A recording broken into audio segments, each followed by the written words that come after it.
Good day, ladies and gentlemen, and in this video we're going through the right to use a motor vehicle, which is a fringe benefit in terms of the 7th schedule. So this is a situation where you have an employer who's provided a car to an employee. The car is owned or leased by the employer. The employee is using the car for business travel.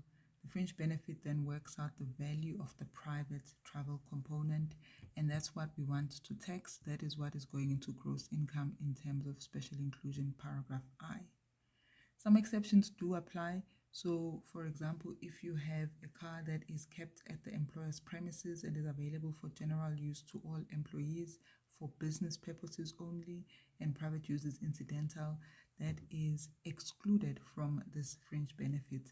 So there you'll have a zero inclusion in gross income. Another example is if you have an employee who's getting a company car, but due to their work responsibilities, they work outside of the normal business hours, and that's why they have a company car. And the private use is again incidental or negligible.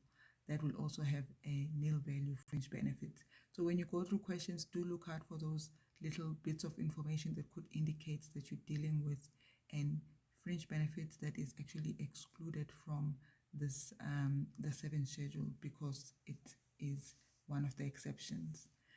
The thing that some students tend to do is they confuse how to work out the right to use a motor car fringe benefit with the travel allowance calculation. When you read a question, take note of who owns the car. In cases where it's the employer owning the car, you are dealing with the right to use a company car. When it's a travel allowance, you will see that the employee owns the car. It's their car and they're simply getting income. In this case, it's the employer's car and the employee is being given the rights to use. So that should direct you to the fact that you're dealing with a fringe benefit. Why would an employee choose to get the right to use a company car instead of getting the amount in cash? It's usually for purposes of salary structuring. Some people do that in order to pay less tax. So they would say to the employer, instead of you paying me 10,000 rand extra as a salary, I'd rather get this benefit where I have access to a company car, and I will then use that benefit to supplement my salary, because I don't actually now need to buy a car. I don't need to deal with car installments. But they don't really avoid that much tax because it still gets taxed. It's a fringe benefit. It comes into the gross income net. This video, we will look at how do we work out the value of that fringe benefit. The first step is you need to work out the value of private use.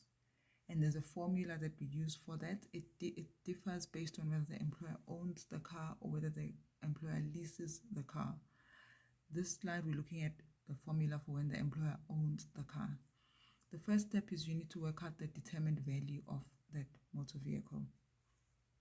Determined value is the cost that the employer paid for that car plus any VAT, excluding interest.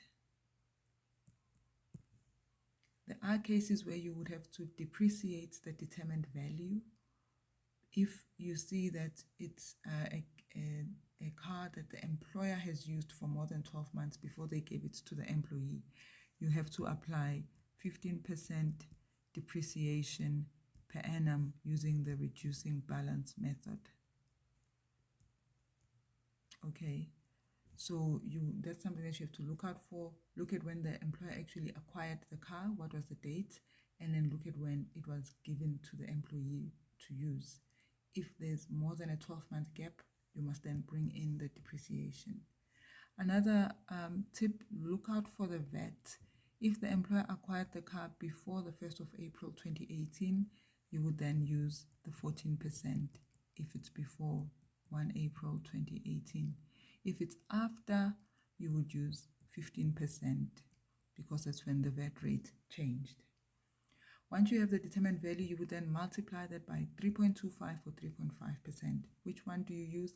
It depends on whether the car was acquired with a maintenance plan. So if it had a maintenance plan, you would use 3.25%. If there's no maintenance plan, you would use 3.5%. So those are fixed percentages that were given in the legislation. These are percentages per month. So then the last step is to then multiply that equation with the number of months that the employee had the right of use for during the year of assessment, so that you get an annual amount from this calculation, because we're doing this at the end of the tax year. However, if you find that you're dealing with a scenario where the employee only had use of the company car for less than a month, you would then use days. You would multiply by the X number of days divided by 30 or 31, depending on the month that they had the right of use for. So just keep that in mind as well. This is just to show you if the employer is leasing the car, they don't own it, you would then rely on the monthly lease payments, add the cost of fuel that they are paying for, multiply by the number of months that the car was being used by the employee.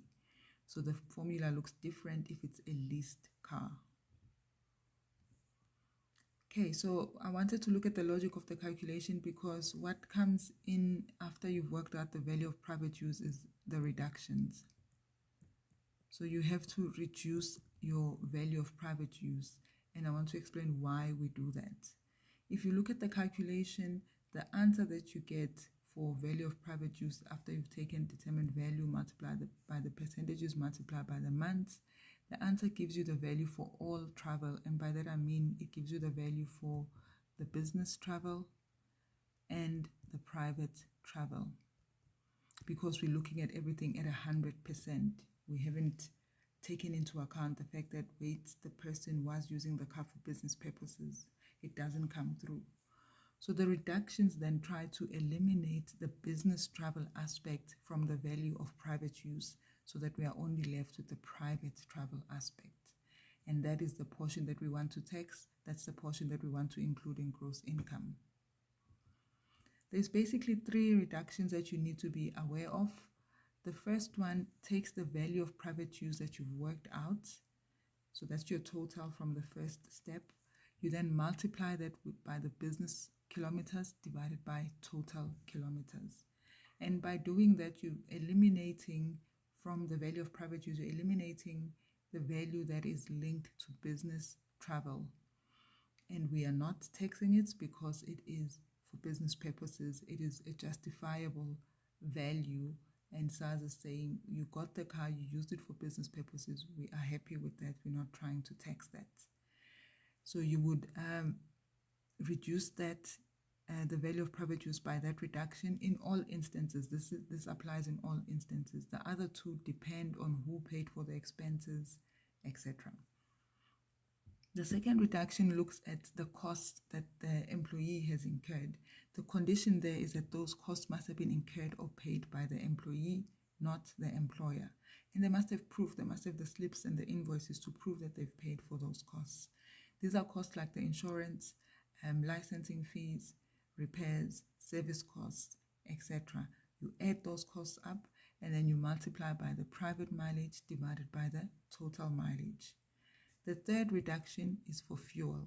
This one is different because we don't use the actual fuel cost. So again, the condition is, again, the employee must have paid for the fuel, they must have paid for the petrol, but we then use the deemed fuel rate, which is coming from the travel allowance table. So remember the table that we use to work out the deemed rate when we're doing the travel allowance reductions? That's the same table that we go back to in cases where the employee has paid for fuel and we want to now reduce the value of private use by that expense. We don't use the actual expense, we use the deemed fuel rate multiplied by the private mileage. That's your third reduction. For the last 2, it's important that the employee has paid for the costs, not the employer. For the first one, the employee will always get that first one. Important to remember also is that these reductions can never exceed the value of private use. So you won't find yourself in a negative position from this fringe benefit. They would have to be limited to the value of private use. Then the last step is to then work out the value of the fringe benefits. The 7th schedule calls it the cash equivalent. So your cash equivalent then brings all the elements together and also considers any amount paid by the employee. So you'd start here with the value of private use that you worked out, your determined value, multiplied by the percentages, multiplied by the months, less the reductions that would apply, which would be either the first one or all of them, and then less any amount paid by the employee. This is any contribution that the employee is making to the employer directly for the right of use. So it's not like a cost of maintaining the car or anything like that. It would be the employee saying, I'm paying an extra 500 rands a month because you're giving me the right to use a motor vehicle. You would then take that into consideration. And that's how you work out the cash equivalent. So that's the short summary of what happens with the value, with the right of use of a motor vehicle fringe benefits, and how we then arrive at the cash equivalent value that you would see coming into gross income.